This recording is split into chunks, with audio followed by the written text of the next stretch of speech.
हरियाणा के रोहतक में 27 अगस्त को हुए पहलवान परिवार के हत्याकांड में हत्या आरोपी अभिषेक उर्फ मोनू के लिव इन फ्रेंड की पुलिस को अभी तक हत्याकांड में शामिल होने के कोई सबूत नहीं मिले। हालांकि अभी पुलिस उसे किसी भी सूरत में क्लीन चिट देने के मूड में भी नहीं है। जांच कर रही एसआईटी के इंचार्ज डीएसपी गोरखपाल राणा ने बताया कि केस की गंभीरता के मद्देनजर अभी किसी भी तरह की जल्दबाजी करना ठीक नहीं होगा। केस में किसी को भी निर्दोष को फंसाया नहीं जाएगा और किसी भी दोषी को बख्शा नहीं जाएगा। अभिषेक के लिव इन फ्रेंड सहित वारदात में प्रत्यक्ष और अप्रत्यक्ष रूप से जुड़े सभी लोगों से पुलिस गहनता से पूछताछ कर रही है। आरोपी अभिषेक को आज पुलिस कोर्ट में पेश करेगी। डीएसपी के अनुसार आरोपी से लगभग सारी पूछताछ हो चुकी है। उसकी रिमांड अवधि आगे नहीं बढ़ाई जाएगी, मगर फिर भी देर रात और पेश करने से पहले तक की कोई भी बड़ा इनपुट अगर पुलिस के हाथ लगता है तो रिमांड को बढ़वाया जा सकता है।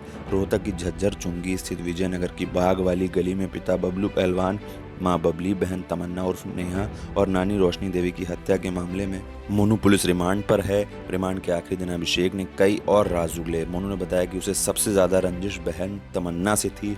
बहन ही उसकी सबसे बड़ी राजदार थी और घर पर उसकी असलियत बताने वाली भी थी। 27 अगस्त सुबह 11 बजे वो घर पर आया और छिप कर उसने पापा की अवैध पिस्तौल उठाई, सीधे ऊपर के कमरे में चला गया और धीरे से कमरे को बंद कर दिया। बेड पर चादर ओढ़कर सो रही बहन तमन्ना को कनपटी पर सटाकर गोली मार दी।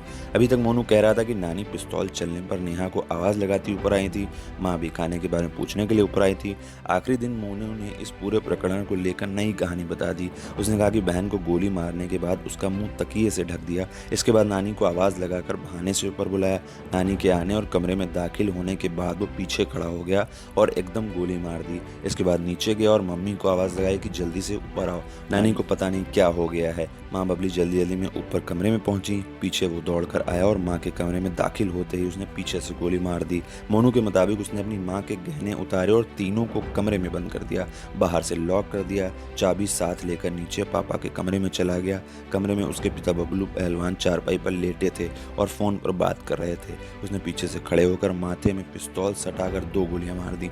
2 गोलियां लगने के बाद भी बबलू ने उठने की कोशिश की तो उसने एक और गोली मार दी। इसके बाद उसने पापा के हाथ से सोने का 11 तोले का वजनी कड़ा निकाला और उन्हें भी कमरे में लॉक करके चाबी अपने पास रख ली। उसने अलमारियों सहित घर के सभी लॉक की चाबियां अपने साथ रख ली। मोनू के मुताबिक उसने माँ बाप के गहने इसलिए चुराए कि सारे मामले को लूटपाट के लिए अज्ञात बदमाशों की हत्या करने के रूप में पेश कर सके। पुलिस के मुताबिक अभिषेक अपने जिस लिव इन फ्रेंड से शादी करने के लिए जेंडर बदलवाना चाहता था, उसके घर भी इस बात की जानकारी थी। इस कारण उसके लिव इन फ्रेंड के घर भी काफी लड़ाई झगड़ा चल रहा था। दोनों की दोस्ती 4 साल पहले दिल्ली में केबिन क्रू की पढ़ाई के दौरान हुई थी। उस समय ये 4 लोग एक कमरे में रहते थे। इन्हें छोड़कर बाकी दोनों अक्सर बाहर चले जाते थे। दोनों एक ही कमरे में रहते थे तो दोनों के बीच संबंध भी बनाए गए। दोनों 4 साल से लिव इन में हैं। अब करीब 1 महीने पहले ही दोनों ने शादी करने की ठानी थी। पूरी वारदात को अंजाम देकर दोनों जल्द ही दंपत्ति के रूप में विदेश भागने की तैयारी कर रहे थे।